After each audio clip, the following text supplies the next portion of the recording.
L'enregistrement. Donc, bonjour à tous. Voilà, Monsieur Blaise est là avec nous aujourd'hui pour nous présenter son métier de rédacteur en chef du magazine Okapi. Donc, la manière dont ça va se passer, c'est que je pense que vous allez d'abord nous expliquer un petit peu en quoi ça consiste. Et puis, après, les élèves ont préparé des tas de questions. Et si vous êtes d'accord, ils vous les poseront. C'est parfait. Alors, d'abord, bonjour à toutes et à tous. Je suis ravi d'être avec vous. J'aurais évidemment préféré prendre l'Eurostar pour aller vous voir à Londres, hein, c'est sûr. Mais c'est quand même une chance pour moi. C'est quelque chose que je fais beaucoup chaque année, d'aller dans les collèges, partout où on me le demande et aussi souvent qu'on me le demande, pour aller parler du journal, du métier de journaliste, de la presse en général. C'est quelque chose que je crois être très très important. C'est d'ailleurs pour ça que je fais de la presse jeunesse. Et je suis toujours ravi de rencontrer des lecteurs collégiens, collégiennes comme vous, qui connaissent beaucoup le journal, même si on a pas mal d'abonnés quand même, mais on est aussi surtout très très lu parce que la quasi-totalité des centres de documentation des collèges en France sont abonnés à Okapi. Donc à chaque fois que je vais dans un CDI, je me rends compte que le journal est abîmé, écorné, et donc c'est très très bon signe parce que ça veut dire que plein d'ados, plein de collégiens et collégiennes le lisent. Alors, je peux parler pendant des heures en même temps, c'est pas très marrant, donc je vais vous faire un petit topo juste le plus rapide possible, et puis après, vous n'hésitez pas à poser la question. La règle dans ce genre de situation, c'est qu'il n'y a pas de questions bêtes. Normalement, si tout se passe bien, j'ai la réponse, et puis si je ne l'ai pas, je vous le dis, j'ai pas la réponse, et puis éventuellement je cherche. Donc, vous m'avez présenté comme rédacteur en chef d'Okapi. C'est un métier que je fais depuis maintenant 14 ans. C'est un métier un peu particulier que je vais vous décrire. Mais avant tout, mon métier à moi, c'est journaliste. Le rédacteur en chef est un journaliste. Donc, comme tous les journalistes, j'ai écrit des articles, fait des reportages, mené des enquêtes, réalisé des interviews, fait du travail de documentation et évidemment écrit des tonnes d'articles, je dirais presque des kilomètres d'articles.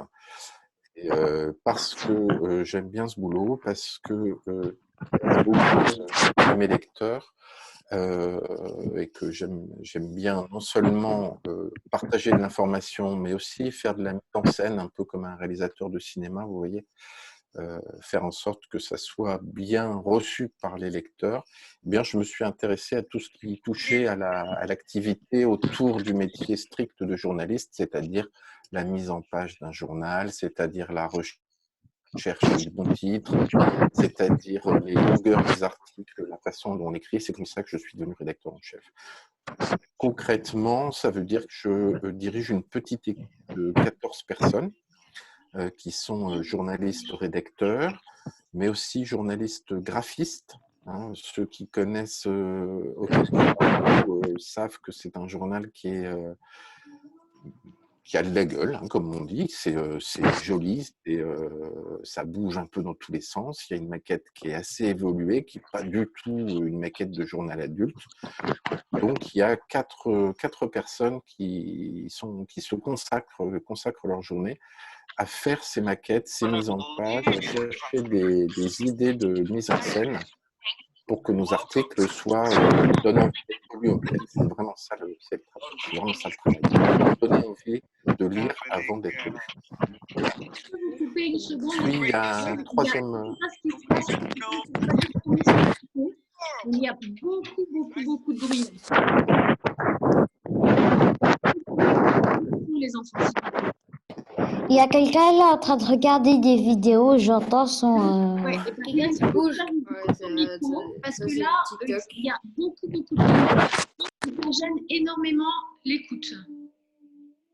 Voilà, donc tout le monde coupe son micro. Je suis en train de vérifier que tout le monde a bien coupé. Parce que là, ça faisait énormément de bruit et ça gênait l'écoute. Voilà. Excusez-moi de vous avoir interrompu. Non, non, mais c'est pas grave. Effectivement, c'était un petit peu compliqué. Il en reste un encore ouvert? Oui, Ou alors c'est le mien? Taina, tu peux Taina, couper put your mic Laisse-la. off. Merci. Voilà. Merci. Voilà, je vous ai dit, il y a les journalistes dans un journal, une équipe comme Okapi, il y a les journalistes qui écrivent les articles, il y a les journalistes qui font la mise en page, la mise en scène. Donc, ce sont des graphistes d'abord, mais ils ont quand même ce qu'on appelle une carte de presse, je vous dirai ce que c'est si ça vous intéresse. Et puis, il y a une troisième espèce de journaliste qu'on connaît très peu et qui est très, très importante, notamment dans la presse jeunesse. C'est un métier particulier qui s'appelle le métier de secrétaire de rédaction. Et ce sont des personnes qui font la jonction justement entre ceux qui écrivent les articles et ceux qui les mettent en page et qui ont un gros travail de correction des articles, de recherche de titres. Souvent, il faut couper parce que les articles sont trop longs. Il faut les améliorer s'il y a des soucis d'écriture. Il faut vérifier les infos quand c'est pas clair. Vérifier toutes les orthographes des noms, l'origine des photos, etc., etc. Donc, c'est un travail de mise en forme et de fignolage jusqu'au dernier instant. Ce travail de fignolage, on le fait tout au long de l'année. En ce moment, par exemple, on est en train de terminer le numéro qui sortira et qui arrivera chez les abonnés le 15 juin et qui part chez notre imprimeur mardi prochain. Donc, il y a encore plein de petites pétouilles qui restent dans tous les coins et il faut tout vérifier, tout relire, faire relire par les collègues, s'assurer qu'on n'a pas laissé une bêtise qui traîne, etc. Donc, il y a un gros travail de vérification et de fignolage. Dans la presse adulte, moi j'ai travaillé quand j'étais jeune dans la presse adulte, c'est souvent un petit peu plus brut, quoi. Faut que ça fonce. Quand on travaille dans un quotidien, il faut remplir les pages tous les jours. Alors de temps en temps, oui, il reste une petite faute d'orthographe. Quand on se relit le lendemain, on se dit oh, ça aurait pu être mieux écrit que ça, j'aurais pu faire mieux quand même. Là, on a un tout petit peu plus de temps en magazine comme Okapi pour essayer d'être parfait en permanence. Alors, on n'est jamais parfait, hein. On laisse aussi passer des bêtises, des trucs qui auraient pu être mieux faits, mais on se donne le temps et on se donne les moyens d'arriver à un objet presque aussi parfait que possible. Donc ça, c'est le travail du rédacteur en chef, c'est d'animer cette équipe. D'une certaine manière, quand je croise des collégiens qui des fois viennent visiter la rédaction aussi, je leur explique que je suis aussi l'intermédiaire entre la direction de mon entreprise et mon équipe. C'est-à-dire quand mon équipe a des messages à faire passer à la direction, on n'est pas assez, on a besoin de un peu plus d'argent pour nous payer des reportages ou des photos, etc. Moi, je relais tout ça. Je suis le représentant de l'équipe auprès de la direction. Et puis, je suis aussi le représentant de la direction auprès de l'équipe.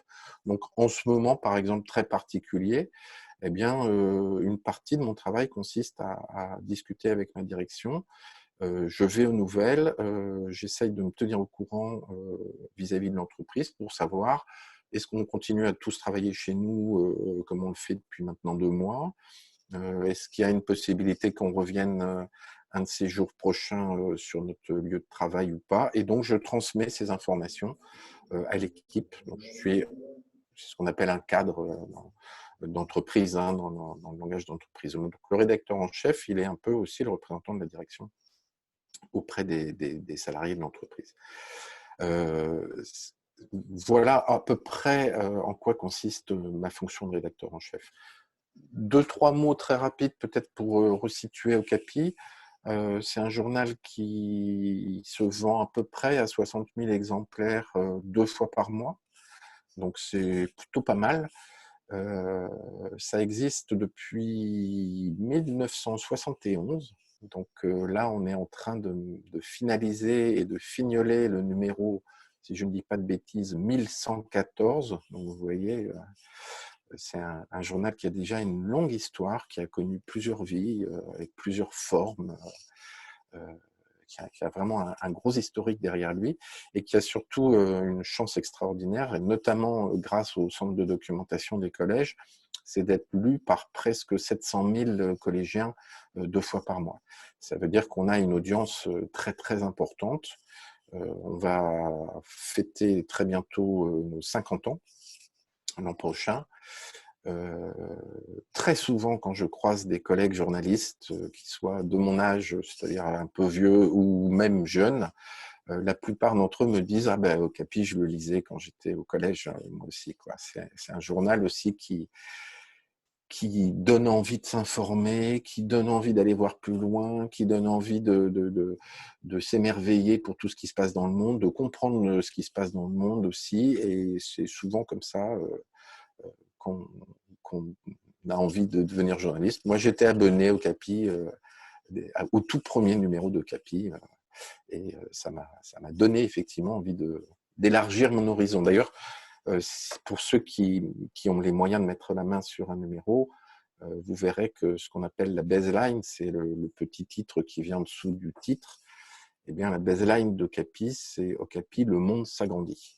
Voilà. On essaye de faire en sorte que le monde s'agrandisse pour nos lecteurs. D'abord parce que vous êtes à un âge où vous êtes complètement en train de grandir et puis ça se bouscule dans tous les sens, donc votre petit monde à vous, il s'agrandit. Puis ensuite, vous êtes quand même en train un petit peu de vous, je dirais pas de vous éloigner de vos parents, mais en tout cas, vous prenez une identité propre, vous trouvez votre individualité. Donc pour vous, les choses se présentent pas tout à fait de la même manière que comme quand vous étiez enfant. Et puis, vous vous intéressez à plus de choses aussi, de ce qui se passe dans le monde, de ce qui se passe autour de vous, de ce qui se passe dans la cour de récré. Et donc, le journal est fait pour ça, il est fait pour répondre à toute cette curiosité, en fait. Voilà. Je crois que pour la présentation, je peux peut-être m'arrêter là et puis commencer à répondre à des questions, si vous voulez bien. Alors moi, j'ai une première question. Et comme ça va nous permettre aux élèves d'aller chercher leurs questions, de les avoir bien sous les yeux. On ne perdra pas trop de temps. Les élèves, si vous voulez intervenir, il va falloir que vous nous fassiez des signes parce que sinon, vous ne pouvez pas tous parler en même temps. Ça va pas être possible. Oui, je crois qu'on peut normalement faire raise hand. Voilà. Ouais, on peut lever la main. Ouais, Exactement. super. Vous allez vous faire des signes et lever la main, d'accord? Donc moi, je voudrais quand même déjà poser une première question parce que bon, vous nous avez dit que vous étiez journaliste, etc. Donc, j'ai pas entendu, à un moment donné, il y avait du bruit. Depuis combien de temps exactement vous travaillez pour Okapi? Et je voulais savoir avec vous si vous saviez que parmi les lecteurs d'Okapi, combien il y a d'enfants qui ont grandi avec Bayard et qui avant étaient des lecteurs de Pomme d'Api, Astrapi, Okapi. Est-ce que vous savez est-ce que vous avez fait des études là-dessus en tant que groupe et vous savez s'il y a une fidélité au groupe? Excusez-moi, hop, je préviens quelqu'un que je rappelle. Il n'y a pas de souci. Voilà, je vais tout débrancher. J'aurais dû commencer par ça. Comme Oui, il y a une fidélité. Comme on dit chez moi, on parle de la presse API. Donc, Pomme d'Api, Capi, C'est Astrapi. ça. Mais alors, j'aurais pu vous raconter ça. Hein. Je vous ai dit que Okapi était né en 1971. Je trouve que c'est un peu bizarre que je suis. Oscar, t'es pas en mute. On t'entend, Oscar. Hein? T'es pas en mute. Oscar, on t'entend. Oscar, il y a juste de soins d'arronner. Aïe, aïe, aïe. Voilà. Voilà, je vous disais, oui, il y a une presse en API, effectivement. L'histoire de Bayard Jeunesse Presse, elle est en réalité plus ancienne que ça, mais le Bayard Jeunesse Presse moderne qu'on connaît, c'est la naissance d'un journal qui s'appelle Pomme d'Api, que certaines d'entre vous connaissent peut-être. Donc ça, c'est 1966. Vous voyez, ça remonte loin. Ce qui était Pomme d'Api, c'était une histoire complètement folle. C'était comment faire un journal pour des enfants qui ne savent pas lire. Donc au début, ça a fait un petit peu rigoler. Ça a eu un succès démentiel dès le début, tellement fort que les gens qui ont créé ce journal, au bout de quelques années, se sont dit, bon, c'est très bien, mais est-ce qu'on ne pourrait pas faire aussi un journal pour les enfants qui savent lire? Et donc, c'est comme ça qu'est né Okapi quelques années après, en 71, 5 ans après, qui au départ s'adressait à une tranche d'âge un peu plus large, on va dire 8-15 ans. Quoi. Et puis, comme ça a marché très très fort aussi et très très vite, eh bien, sont nés derrière Astrapi, J'aime lire, Les belles histoires, Phosphore, où j'ai travaillé aussi très longtemps pour les lycéens. Donc, il y a eu énormément Youpi, ImageDoc, vous connaissez peut-être aussi tous ces noms-là. Donc, il y a eu énormément de créations tout autour de ces journaux. Et pendant qu'on est sur Alors, non, pour répondre à votre question précisément, oui, bien sûr, il y a des études qui sont faites, je dirais pas quotidiennement, mais presque, en tout cas toute l'année, par des services commerciaux et de marketing de l'entreprise. On sait très précisément quel lecteur, quel abonné nouveau à Okapi est passé par quel journal avant, quel a été le circuit. Et c'est une particularité du groupe Bayard Presse, c'est d'avoir des abonnés qui sont d'une fidélité incroyable. C'est-à-dire que certains s'abonnent eux-mêmes à un journal qui s'appelle Poppy, qui permet de raconter des histoires à ses petits bébés, hein, puisque c'est dès 18 mois, et qui lâche la presse jeunesse à 18 ans avec Phosphore. Donc, vous voyez, ça dure quasiment 18 ans. Donc, ce sont des histoires très, très longues. C'est une des clés, d'ailleurs, du succès commercial de cette presse aussi. C'est effectivement, quand on a quelqu'un qui aime bien ce qu'on fait et qui s'abonne tout petit, bah, les parents ont tendance à nous faire confiance et à abonner par la suite aux journaux suivants. Donc, on arrive à bien connaître ses clients. Moi, j'ai encore vu l'an dernier un courrier que j'avais trouvé très très touchant d'un grand-père, parce que c'est souvent aussi les grands-parents qui abonnent leurs petits-enfants à ces journaux, et qui disait, bon, on a des soucis financiers en ce moment, on va pas pouvoir reprendre les abonnements pour tous les petits-enfants, donc je n'en prendrai cette année que 5 au lieu de 6. Donc, vous voyez que c'est plus des clients à ce niveau-là, c'est des amis, quoi. C'est des relations très très longues, c'est des relations très très longues et qui sont favorisées par le groupe, parce que c'est vrai que ça solidifie le groupe. Alors, je ne vais pas vous embêter trop longtemps avec ça, mais ça veut dire aussi que c'est pour le groupe et pour Bayard Jeunesse, c'est la recette de l'indépendance. C'est-à-dire qu'on n'est pas complètement et beaucoup moins que d'autres dépendants, par exemple, de la publicité. Parce qu'on a des clients qui nous sont fidèles, qui nous aiment bien, qu'on peut se projeter dans l'avenir, on sait qu'ils seront encore là quelques années, qu'ils vont continuer à nous suivre. On sait de quelles sommes on dispose pour faire nos journaux et les moyens qu'on peut y mettre pour continuer à faire de la qualité. Donc ça, c'est une vraie force par rapport au reste, à une partie du reste de la presse qui est très dépendante de la conjoncture, du moment, des annonceurs publicitaires. Le jour où l'annonceur publicitaire s'en va d'un titre grand public, eh ben, c'est une catastrophe. Bon, bah, nous, le jour où les annonceurs publicitaires s'en vont d'Okapi, on dit c'est dommage parce que ça fait quand même un petit peu de sous en moins, mais ça ne va pas tuer le journal. Donc ça, c'est une vraie force et pour un journaliste, c'est très fort. C'est de savoir aussi qu'on a cette indépendance-là, qu'on n'est pas à la merci de n'importe quel annonceur qui va faire pression sur vous à coup d'argent pour que vous publiez des infos qui lui soient favorables. Je vois quelqu'un qui lève la main. Oui, oui. Alors, il y a Marie-Louise, Inès, Léa, Ulysse et peut-être Charles aussi qui ont levé la main. Donc, on va d'abord donner la parole à Inès. Moi, c'est juste que je jouais avec ma règle.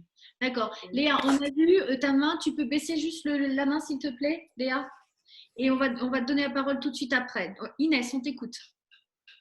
D'accord. Alors, ma question c'est, avez-vous changé quelque chose pour améliorer le magazine cette année? Cette année, alors d'abord bonjour Inès, cette année, est-ce qu'on a changé quelque chose? Non, pas cette année. En revanche, on avait changé quelque chose l'an dernier. On a modifié légèrement l'ordre des rubriques pour qu'elles s'organisent un petit peu mieux. Tu es abonné? Non, mais je suis abonnée à un autre livre, mais je ne sais plus comment il s'appelle. Alors, si tu fréquentes un tout petit peu Okapi en le lisant par exemple au CDI, tu verras c'est un journal qui est organisé en 3 grandes parties. Il y a une première partie au début qui s'appelle la partie Autour du monde, qui donne plutôt des informations sur le monde qui bouge. Ça peut être de l'histoire, ça peut être de la science, ça peut être de l'économie, ça peut être des faits de société, de la politique, plein de choses. La découverte du monde, quoi. Et puis une deuxième partie au centre du numéro qui s'appelle Génération Collège, où là, on va parler plus de la vie des ados dans toutes leurs dimensions. Hein, ce qui touche le collège, la vie au collège avec les copains, mais aussi les manières de s'améliorer, mais aussi tout ce qui se passe en famille avec les parents, etc. Donc là, la vie des ados, quoi. Et puis une troisième partie du journal qui s'appelle C'est perso, où là, on est véritablement dans une relation directe avec chaque lecteur, de manière un petit peu plus intime. C'est beaucoup basé sur le courrier des lecteurs, où on amène des réponses. Et en fait, on part du plus large pour arriver au particulier. C'est-à-dire, dans la première partie du journal, on est vraiment autour du monde. Après, on se ressent sur le collège. Et puis après, on va dans votre chambre pour causer avec vous de choses que... notamment de questions, vous ne savez pas bien à qui les poser, bon, bah, on est un peu là pour ça. Donc, on a réorganisé un petit peu la fin du journal pour que, notamment, nos pages de culture, hein, les sorties de disques, de livres, les sorties au ciné, etc., arrivent plus dans la partie générationnelle avec les ados que dans la partie intime avec ces persos. Voilà un des arrangements qu'on a fait récemment, mais l'organisation de 3 grandes parties du journal, elle a maintenant plus de 12 ans. C'est une des choses auxquelles je m'étais attelé en arrivant à ce poste, à la rédaction chef de Capi, de réorganiser le journal justement pour lui donner de la structure. Et ça a eu beaucoup de succès. Ça a très bien marché. Voilà. Mais des aménagements comme ça, on en fait régulièrement. Le souci, c'est qu'il faut savoir toujours trouver le bon moment pour les faire, parce qu'en règle générale, quand tout va bien, on se dit qu'il ne faut surtout rien changer. Et puis, quand les résultats commencent à être moins bons, on se dit aïe, aïe, aïe, il va falloir tout bouger, mais on ne sait pas quoi faire et c'est souvent trop tard. Donc, il faut trouver le bon moment. On essaye d'éviter de tout casser, de tout changer en permanence. Une des dernières nouveautés, si quand même, c'est d'avoir fait rentrer une nouvelle bande dessinée, mais c'est ça doit avoir à peu près 1 an et demi. Au moment où justement on avait réorganisé un tout petit peu nos pages de fin, on a créé une nouvelle planche de bande dessinée qui est très, très, très rigolote. C'est l'histoire de Jean Mougli qui arrive de la jungle et qui est projeté dans un collège en France. Donc il est juste habillé d'un slip et quand il rentre à la maison le soir, il y a son copain Rhinocéros qui est là. Bref, c'est très, très, très rigolo. Voilà ce qu'on a changé dernièrement. Merci. Donc, Marie-Louise. Pourquoi avez-vous choisi de travailler pour Okapi et pas un autre journal? Alors, pourquoi est-ce qu'on travaille on choisit de travailler quand on est jeune journaliste, donc moi, encore une fois, ça remonte à il y a très loin. Quand on est jeune journaliste, d'abord, on choisit de travailler. Donc, on commence par aller là où on veut bien de nous, parce que c'est un métier où il y a beaucoup, beaucoup de volontaires et il n'y a pas beaucoup de place. Donc, on saute un peu sur toutes les places qui passent. Et puis, moi, j'étais provincial. Hein, et puis, au bout d'un moment, j'avais fait de la radio locale, j'avais fait un petit peu de télé locale, un petit peu de quotidien régional aussi. Bon. Puis, je sentais que j'avais envie de faire plus et mieux que ça. Donc, j'ai fait comme beaucoup de jeunes journalistes, je suis venu à Paris, parce que c'est quand même là où se trouve le travail. Et j'ai commencé à chercher du travail un peu dans toutes les directions. Et je suis rentré dans un journal, alors je pense que vous n'avez pas entendu parler, mais qui s'appelle L'Étudiant. À l'époque où je suis rentré, c'était un journal qui avait une grosse diffusion, qui était très très lu chez les étudiants. Et j'ai adoré. Je suis resté dans ce journal un peu plus de 3 ans et demi et vraiment, j'ai vraiment appris mon métier de journaliste de presse magazine dans ce journal. C'est-à-dire en m'intéressant vraiment, c'est la particularité de la presse magazine, en m'intéressant vraiment presque autant à mon public qu'aux informations que je transmets. Donc, je me suis retrouvé avec un public, des lecteurs et lectrices qui étaient des jeunes et qui se lançaient dans les études supérieures. Donc, je me suis intéressé de fait à leurs études. Donc, je suis devenu journaliste spécialisé dans les questions d'éducation. Journaliste spécialisé, ça veut dire que Une fois tous les 15 jours, on va à ce qu'on appelle les conférences de presse au ministère de l'Éducation nationale, qu'on prend les numéros de téléphone des gens qu'on rencontre, qu'on va visiter des universités, des lycées, des collèges, et qu'on amasse de l'information et des contacts sur cette thématique. Grâce à ça, grâce à cette spécialisation de journaliste éducation, au bout de quelques années, je me suis dit je mérite mieux que ce groupe de presse, même si c'était très bien, mais c'est bon, j'en avais fait le tour.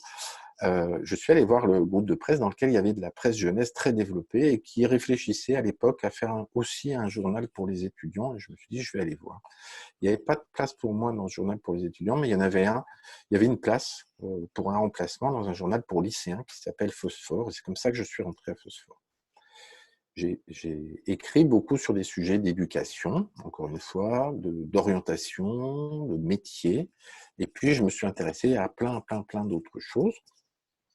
Et puis, bon, voilà, je ne vais pas tout vous raconter, mais au bout d'un paquet d'années, comme ça, en ayant élargi mon champ de compétences et en ayant quitté progressivement cette spécialité éducation pour m'intéresser à beaucoup plus de choses, on m'a proposé la rédaction en chef d'Ocapi et j'ai sauté sur l'occasion et je me suis amusé comme un fou depuis, quoi. Alors, merci. Ulysse. Alors, attends, je cherche juste les questions que j'ai faites. Ah bah Ulysse, je pensais que tu étais prêt, moi. Oui. Comment trouvez-vous vos idées pour les journaux? Oui, il faudrait que tu branches ta caméra, Ulysse aussi. Oui. Branche ta caméra. Vous m'entendez? On Oui, t'entend, oui. mais mets ta caméra. Ok. Alors, comment trouvez-vous vos idées pour les articles? Alors, c'est une bonne question. On lit beaucoup. On lit beaucoup de journaux différents. On a un service de documentation et puis des fils de documentation aussi qui nous permettent d'amasser de l'information sur plein de domaines. On a des kilotonnes de courriers, de bouquins, de produits divers qui arrivent dans nos bureaux tous les jours aussi. Donc, une grosse partie du boulot est de trier cette masse d'informations qui nous tombe dessus. Et puis, à force de brasser toute cette information, ce qu'on voit, ce qu'on lit, ce qu'on entend, les gens qu'on rencontre qui nous racontent des choses, ça finit par nous donner des idées. Moi, ma grande peur de rédacteur en chef, un jour, c'est de ne plus avoir de bonnes idées pour les prochains numéros d'Ocapi. Et on se retrouve à toute l'équipe 2 ou 3 fois par an, où on met en commun toutes nos idées. Et bien, 2 ou 3 fois par an, et depuis 14 ans que je suis à ce poste, on ressort de ces journées avec 3 ou 4 fois trop d'idées par rapport à la place dont on dispose. Donc en fait, les idées, c'est pas ça qui manque. Après, ce qui peut être un tout petit peu plus compliqué, c'est de trouver le moyen de les réaliser, ces idées. Des fois, c'est un petit peu compliqué à faire. Mais tu vois, là c'est intéressant parce qu'on est tous, comme vous, dans une situation très, très particulière. On avait prévu de faire un joli dossier sur les Jeux Olympiques dans notre numéro d'été. Bon, rapidement, on a été obligé de trouver autre chose, quoi. Donc, voilà, on cherche, on creuse. Alors, l'actualité, parce qu'on essaye de surfer sur l'actualité, ça se prévoit quand même un petit peu. Par exemple, je peux te dire qu'en novembre prochain, il y a une élection aux États-Unis, comme tous les 4 ans, et que ce qui va se passer, c'est un événement important. Donc, on sait qu'on va faire un dossier sur les élections aux États-Unis. Après, là où on se prend la tête, et c'est là où ce travail est vraiment très intéressant, c'est comment rendre ça sympa pour nos lecteurs. Comment rendre ça attractif, original et surtout compréhensible. Parce que avec des ados comme vous, souvent, le plus compliqué n'est pas tellement ce qu'on raconte. Le plus compliqué, c'est surtout de vous donner envie de le lire. Et c'est pour ça qu'on on creuse.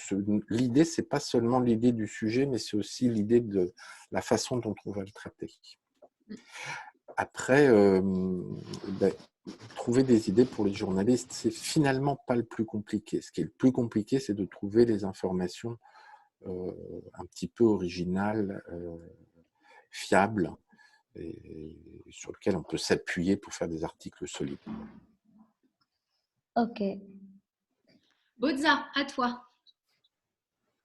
Comment le virus a-t-il affecté votre travail? Est-ce que c'est plus difficile de travailler comme ça? Carrément. Donc, pour tout te dire, enfin bon, vous avez vécu ça vous aussi. Donc, moi, on m'a dit un vendredi soir à la mi-mars, ouf, la semaine prochaine, c'est pas sûr que tout le monde va venir. Et puis le dimanche, j'ai reçu un coup de fil en me disant mardi midi, vous avez déménagé les bureaux, il n'y a plus personne, donc vous avez emmené les ordi chez vous. On ne veut plus voir personne, quoi. Et donc, on est tous arrivés en courant, chacun notre tour au travail. On a débranché tout ce qu'on pouvait comme câble, comme fil. On a ramassé les 3 papiers qui traînaient sur le bureau. Et puis, on est reparti chez nous. On a tout rebranché dans l'autre sens. Et ça, c'était le mardi. Et le mercredi, il fallait que notre journal soit terminé pour partir chez l'imprimeur. Donc, notre grosse angoisse, ça a d'abord été une angoisse technique.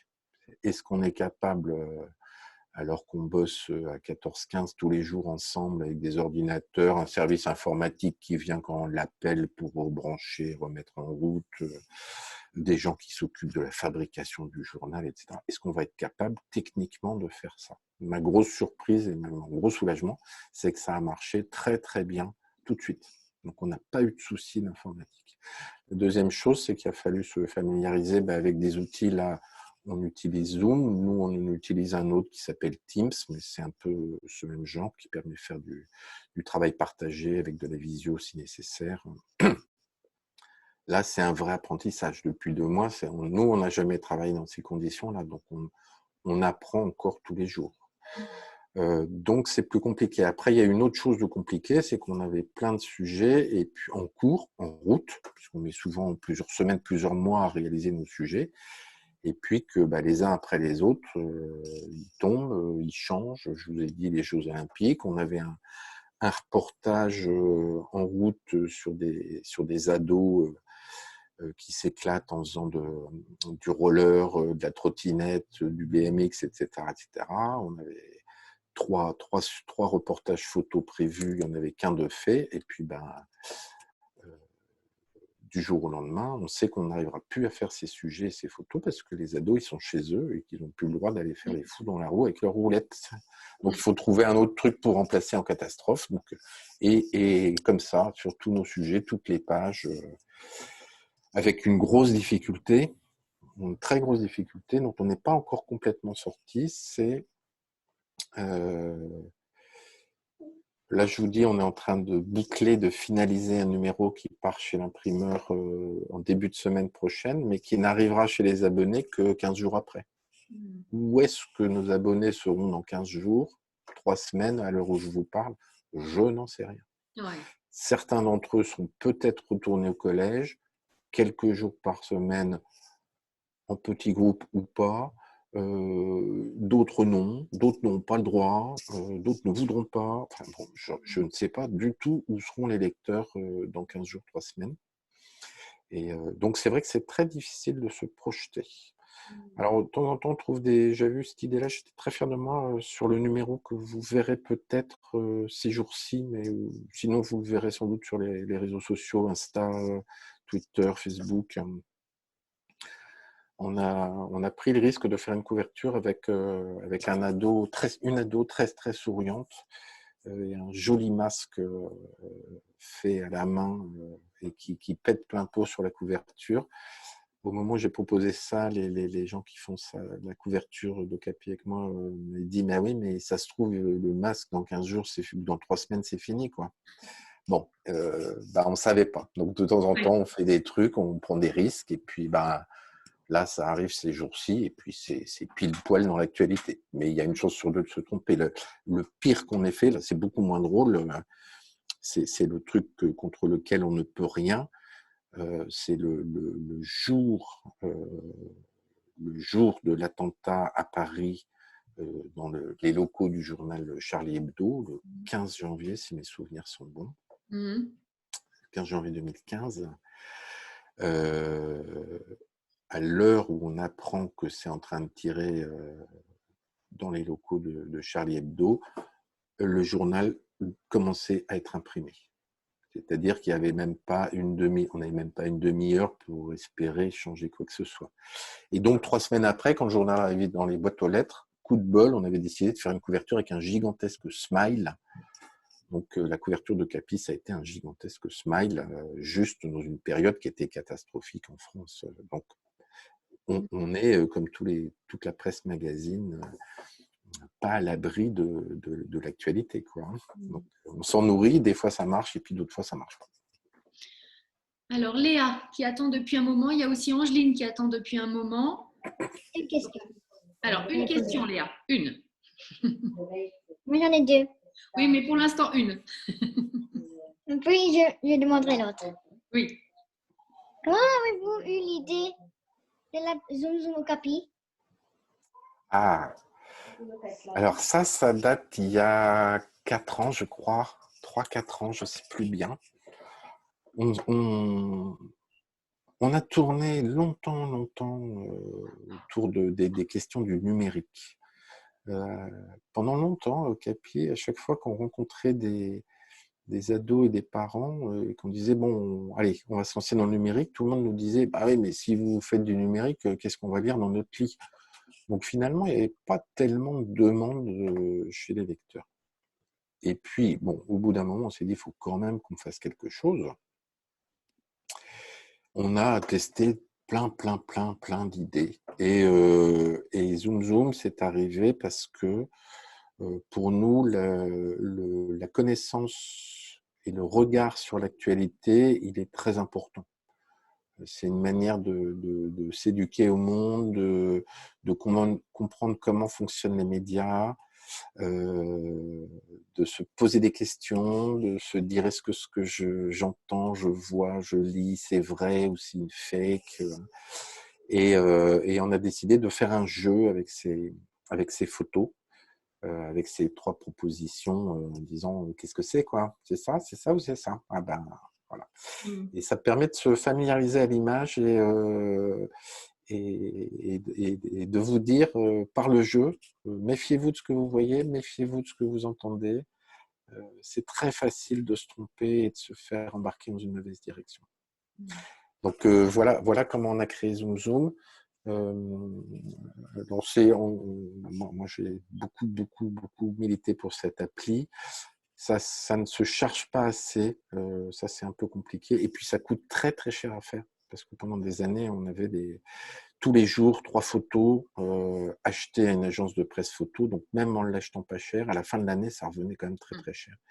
Et donc on a mis un petit peu la pédale douce. Maintenant, c'est une fois par semaine seulement. Et surtout, on a décidé de l'installer sur le blog de Capi, qui a une grosse visibilité, et où on peut rejouer à cette fonction Zoom Zoom. Et là, pour le coup, on touche beaucoup plus de monde. Mais c'est toujours la difficulté avec le numérique, il faut essayer des choses, ça coûte cher et c'est jamais sûr que ça marche complètement. Mais l'idée Zoom Zoom reste pour moi très intéressante. Tu joues à ça ou pas? Léa, tu joues à Zoom Zoom? Je ne même pas l'application. Tu utilises l'application, oui. Ouais. Ouais, c'est chouette. Alors Angeline, allez, à toi, parce qu'il ne nous reste plus beaucoup de temps et encore plein de questions. On a vu sur le site que depuis 1971, le logo avait changé beaucoup de fois. Est-ce que vous allez encore le changer bientôt et si oui, comment? A priori, c'est pas prévu. C'est pas prévu. Je pense que je peux pas te dire. Je crois qu'on l'aime bien celui-là et puis il plaît bien à tout le monde. Donc on sent pas de besoin de le changer. Après, il y aura un jour un autre rédacteur en chef et puis un autre directeur artistique à Okapi et ils diront, allez, c'est bon, on passe à autre chose, ils trouveront une autre idée. Mais là, pour l'instant, il n'y a pas de besoin d'en changer. Ulysse, ta deuxième question. Et après, ça sera la deuxième question de Léa. Et s'il y en a d'autres, vous pouvez lever la main. Ulysse. Alors, Exactement. quel métier avez-vous voulu faire si vous n'étiez pas journaliste? Très bonne question. Attends, je vais te raconter ma vie. Je vais te dire comment je suis devenu journaliste. J'ai fait, à l'époque, ça s'appelait un bac B. Aujourd'hui, ça s'appelle un bac ES. Et je m'intéressais à pas mal de trucs, à l'histoire géo beaucoup, je n'étais pas terriblement bon en maths. Et puis, en revanche, je m'intéressais bien à l'économie, un peu à la politique, tout ça. Mais je ne savais pas du tout ce que je voulais faire. Mais vraiment pas. Ça vous inquiétez pas, hein, si vous savez pas ce que vous voulez faire, ça arrive à des gens très bien. Et puis, bon, au vu de tout ça, je me suis dit, allez, je vais tenter une fac d'économie, parce que c'est important, l'économie quand même.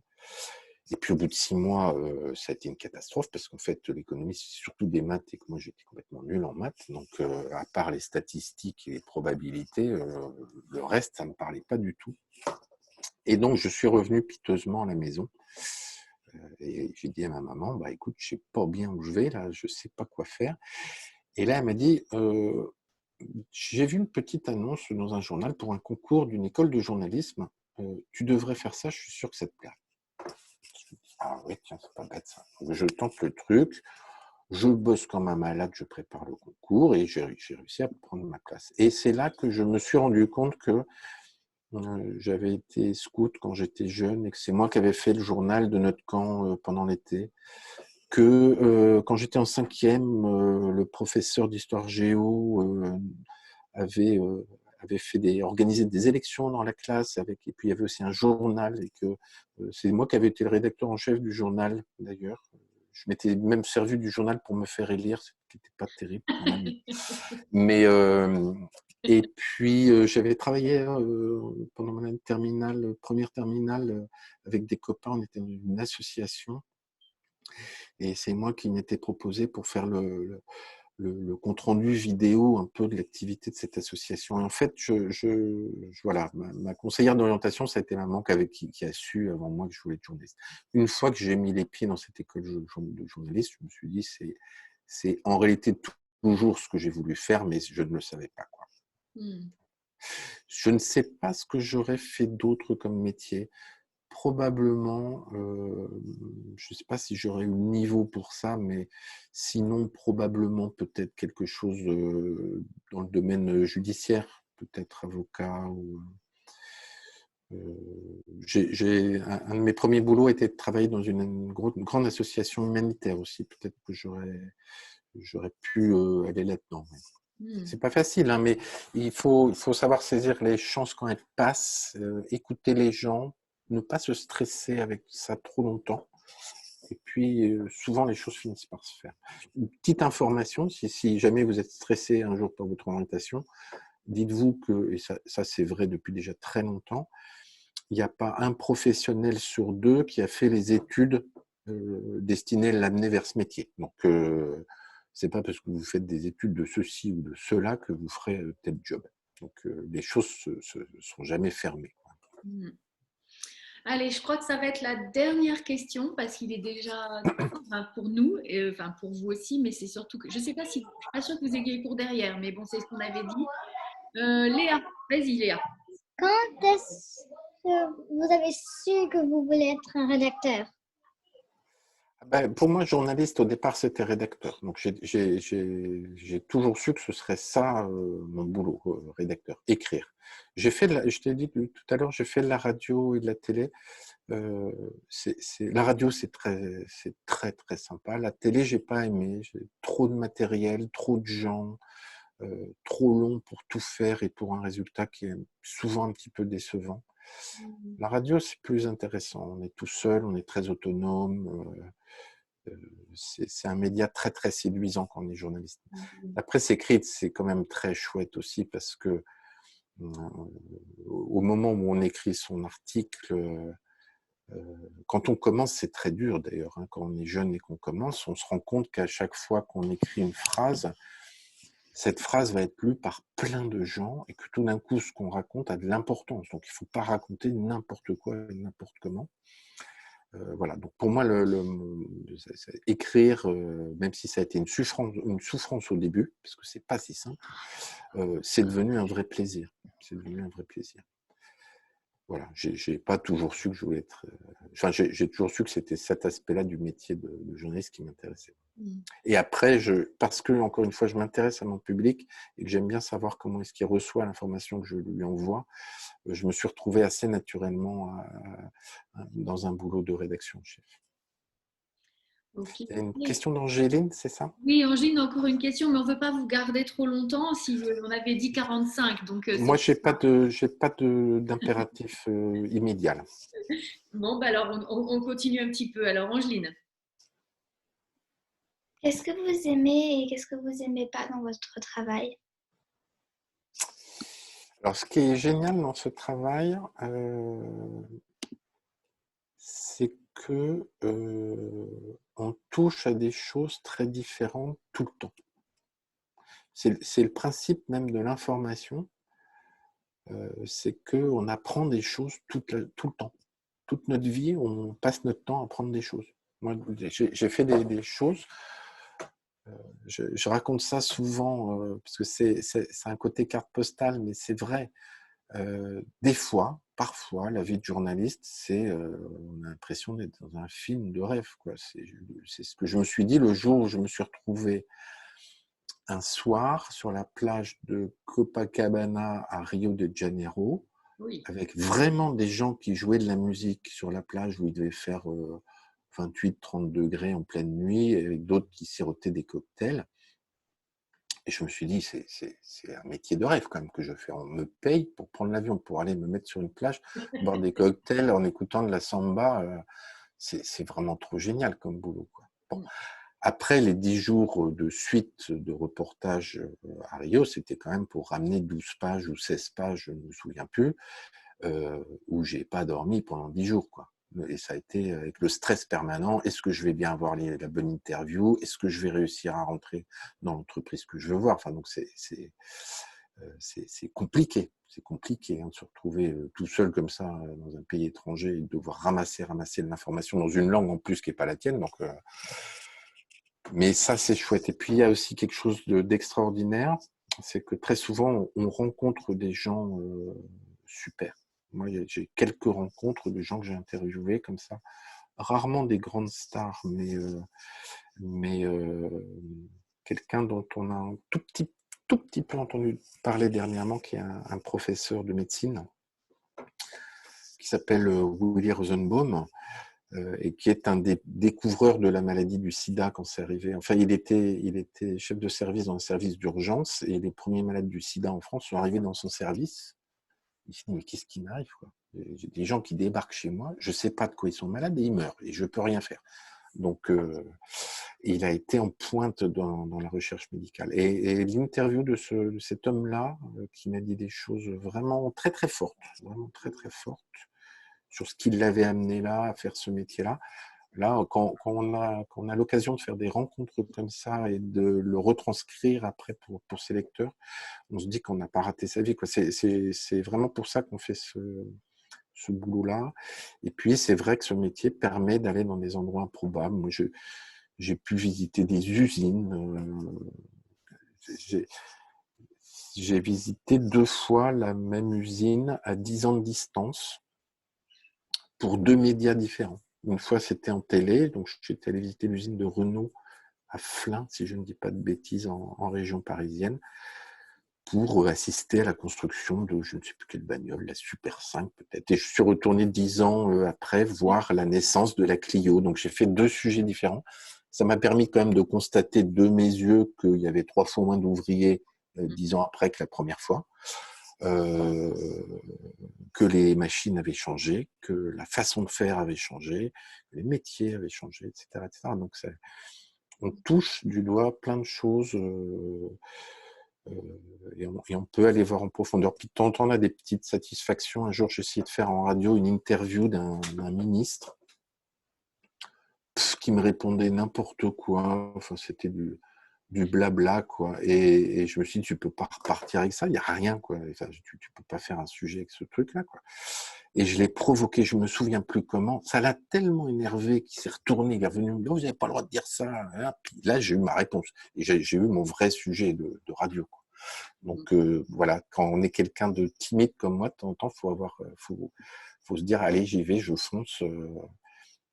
Je vais oser poser mes questions. Ils veulent pas me répondre, eh ben, je vais les embêter, et puis tant pis, puis je vais insister, et puis etc.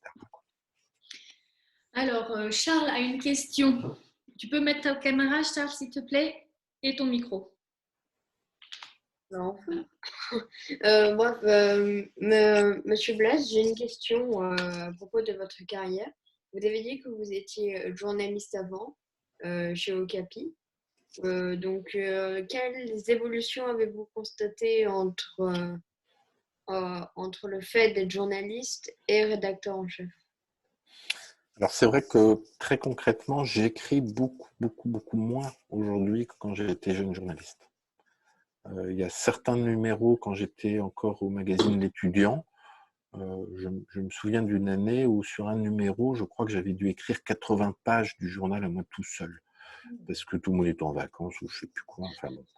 Et que j'étais le dernier arrivé. Donc bon, c'est des quantités de textes hallucinantes, quoi, sur un paquet de sujets différents. Aujourd'hui, j'écris quasiment plus rien dans le journal. J'écris ce qu'on appelle l'éditorial. D'ailleurs, il faut que j'en écrive un en urgence. C'est 800 signes. Faut juste trouver l'idée et puis tenir. C'est le mot d'accueil dans le journal, finalement. Donc, j'écris beaucoup moins. Mon boulot, c'est plutôt de faire en sorte que ce que les autres écrivent, les autres membres de l'équipe écrivent, soit bien mis en valeur, tombe au bon moment, soit bien informé. Donc je vérifie quand il y a un truc que je lis, parce que comme j'ai beaucoup écrit, je sais aussi quand je lis un truc qu'il y a quelque chose qui cloche. Tu vois, il y a une phrase qui se termine souvent par etc. Je me dis, c'est pas mon signe. Si le journaliste il n'est pas capable de mettre un point à la fin de sa phrase et qui termine par etc., c'est que sa pensée n'est pas très claire. Bon, c'est des petits détails comme ça. Et puis, je fignole, je reprends des phrases, puis je les améliore pour les couper, pour mettre un petit peu moins de virgules, ce qu'on appelle des incidents dans la phrase, etc. Donc, pour essayer d'améliorer, pour que, toujours en pensant au lecteur, comment faire pour être sûr que le lecteur comprenne bien ce qu'on est en train de raconter. Donc, trouver la meilleure forme de langage. C'est très satisfaisant comme boulot. Mais ça, c'est la grosse différence avec mon boulot des débuts. D'accord. Et je vais vous poser du coup maintenant une autre question. C'est exactement la même question, sauf que entre le temps où vous étiez journaliste et le temps où vous êtes rédacteur en chef, qu'est-ce qui a changé dans la rubrique Okapi? Ce que je disais tout à l'heure, pour moi, ça a surtout été une question de rangement. C'est un petit peu compliqué, mais je suis arrivé dans un journal qui faisait plein de choses super, mais qui n'était pas rangé. Et finalement, c'est un journal qui était très joyeux, très joyeux, mais où on n'osait jamais vraiment dire ce qu'on faisait. C'est-à-dire, est-ce que c'est de l'information pour déconner ou est-ce que c'est du sérieux? Donc, on mettait des trucs pour rigoler sur des sujets sérieux, des trucs sérieux pour gonfler un petit peu des sujets légers, etc. Donc, c'était pas clair. Le gros de mon boulot, moi, justement, ça a été de faire ces trois parties en disant, non, là, c'est de l'information documentaire. On a un style d'écriture, on parle d'un ton neutre, on n'est pas sur du tutoiement ni quoi que ce soit, on a un style le plus journalistique possible. Et ça parle du monde. On n'a pas besoin de mettre de témoignages d'adolescents dans cette partie-là. La deuxième partie du journal, on est dans cette partie génération collège. Là, en revanche, c'est l'endroit où on parle à la génération des collégiens, à vous, quoi, à votre classe. Là, on peut parler de vous, et puis on ne va pas vous rajouter plein d'informations sérieuses dans les trucs. Si on parle de votre vie, on parle de votre vie. On ne va pas vous faire des cours en parallèle. Et puis, dans la dernière partie du journal, si on est dans le tutoiement, on est encore dans un autre style, on rigole moins. On s'intéresse beaucoup plus aux questions qu'on nous pose, on réfléchit, on répond à ces questions en profondeur, avec douceur, avec beaucoup de précautions. Donc, mon travail, ça a été ça a été beaucoup de ranger. Et puis, grâce à ce rangement, finalement, ça nous a permis collectivement d'être beaucoup plus créatifs. Et ça nous amène à faire des sujets, des fois très très drôles. Par exemple, je ne sais pas si vous avez vu passer, ça doit avoir un petit peu moins de 6 mois ce sujet, un sujet sur la famille Bonaparte. Bon, famille Bonaparte, c'est Napoléon, tout ça, c'est des trucs qu'on apprend à l'école. Alors, je suis désolé, vous êtes professeur d'histoire géo, mais bon, des fois, on peut se dire, oh, c'est encore un truc de cours, quoi. Eh ben, on a décidé de transformer la famille Bonaparte en famille Kardashian. Parce qu'en réalité, les Bonaparte, Oui. la famille Bonaparte, à leur époque, pendant 20 ans, ça a été les Kardashians de l'époque. Ils étaient dans toutes les gazettes, ils n'arrêtaient pas de tromper leurs femmes ou leurs maris en tous les sens, ils se faisaient la guerre entre familles, enfin c'était n'importe quoi. Et ils ont fait main basse sur l'Europe. Et donc c'était plus star que les Bonaparte, c'est impossible, quoi. Donc, ce que j'adore dans le boulot qu'on fait, c'est ce genre de prise de tête qui nous amène à ces trucs-là. La même chose, on avait fait il y a très longtemps, ça avait servi un petit peu de base, ce sujet, un sujet sur la page Facebook de Léonard de Vinci. On s'était dit, Léonard de Vinci, il a tout inventé. Il aurait pu inventer Facebook s'il y avait eu l'électricité à son époque, quoi. Donc, eh ben, on a fabriqué la page Facebook de Léonard de Vinci. Tout d'un coup, ça devient beaucoup plus rigolo à lire. Alors, c'est un peu tout ce travail de créativité-là qui est très intéressant. Bon, Ulysse, pardon. Je fais juste, parce qu'en fait, je me rends compte que je n'ai pas répondu entièrement à la question d'Angéline, je crois. Qu'est-ce qui est moins bien dans le travail des journalistes? C'est juste de brancher leur caméra, parce que là, il y a beaucoup trop d'écrans noirs devant moi. Milana, Sahara, Bozza, Siena, Elena, Matane, Claire, Nour, je voudrais voir vos visages. Merci. Voilà. Donc, c'est beaucoup mieux. Ah, des visages. Elena, s'il te plaît. Voilà, c'est quand même mieux ça. Voilà. Alors, Ulysse, c'est pas qu'il veut pas vous voir, c'est qu'il y a une interdiction d'image dans la famille. Donc, ça se respecte. Voilà. Moi aussi, non. Non, maman, tu te rappelles que maman, maintenant, elle t'a donné l'autorisation. Donc, voilà. Donc, je vous laisse répondre. Vous laissez vos caméras allumées, s'il vous plaît. Merci.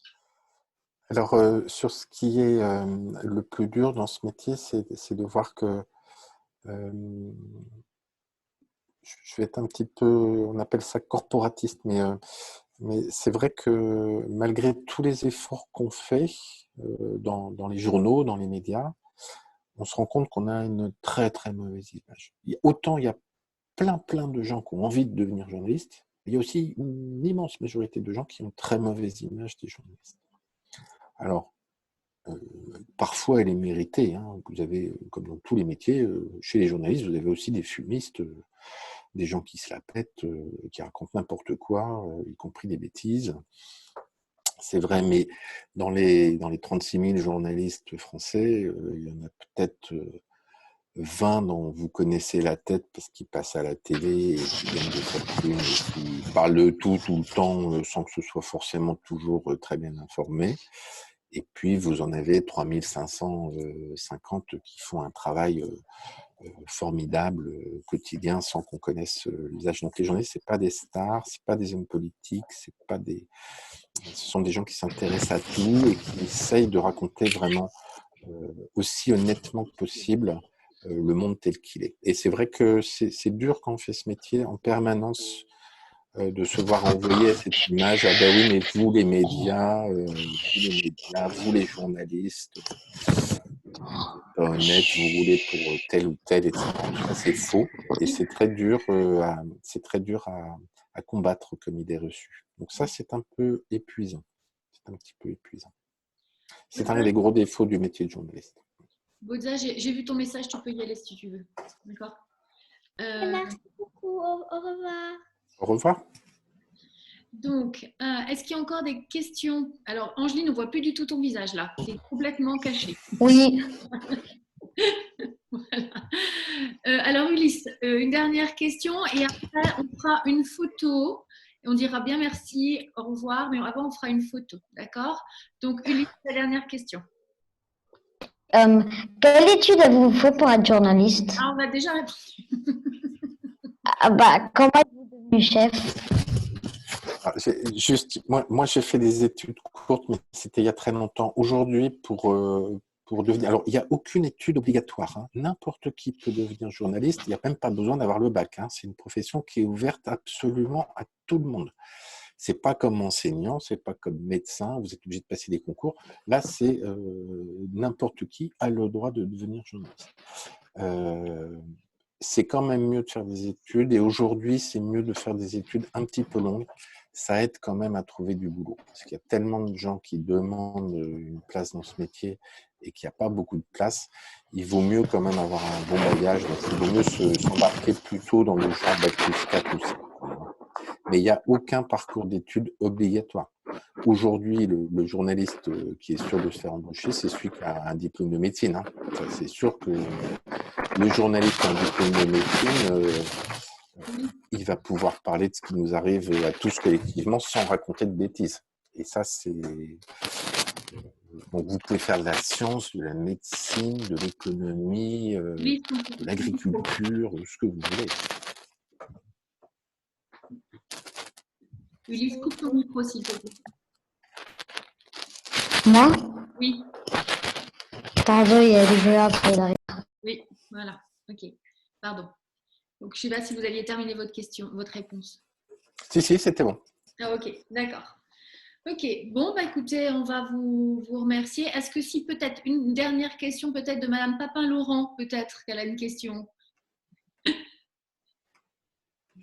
Non, pas du tout. Je te faisais juste signe de faire une photo parce que tu vas être sollicité pour la Je vais photo. faire une photo. J'avais des questions, mais à travers les réponses les questions des enfants et les réponses que vous avez données, j'ai à peu près eu les grandes lignes de mes questions. Ok, donc je vais prendre une photo. J'aimerais bien que voilà, vous mettiez bien votre caméra, que vous me fassiez un beau sourire. Ulysse, oui, tu peux y aller si tu veux, vu que tu ne peux pas être sur la photo. En revanche, j'ai constaté qu'il y a quand même des élèves qui sont partis en catimini. Beaucoup. Voilà, en catimini, qui n'ont même pas dit au revoir. Madame, Alors, on fait un beau sourire et on regarde en face. je ne comprends pas très bien. Voilà, super. J'en fais une deuxième au cas où et des yeux fermés. Voilà, merci beaucoup. Donc les élèves, vous pouvez vous déconnecter. On va juste rester avec Madame Papin-Laurent et Monsieur Blaise et Madame Pifot. Nina aussi est là encore. Donc au revoir. Au revoir. Au Au revoir. Merci. Bonne journée, Monsieur Blaise. Merci à vous.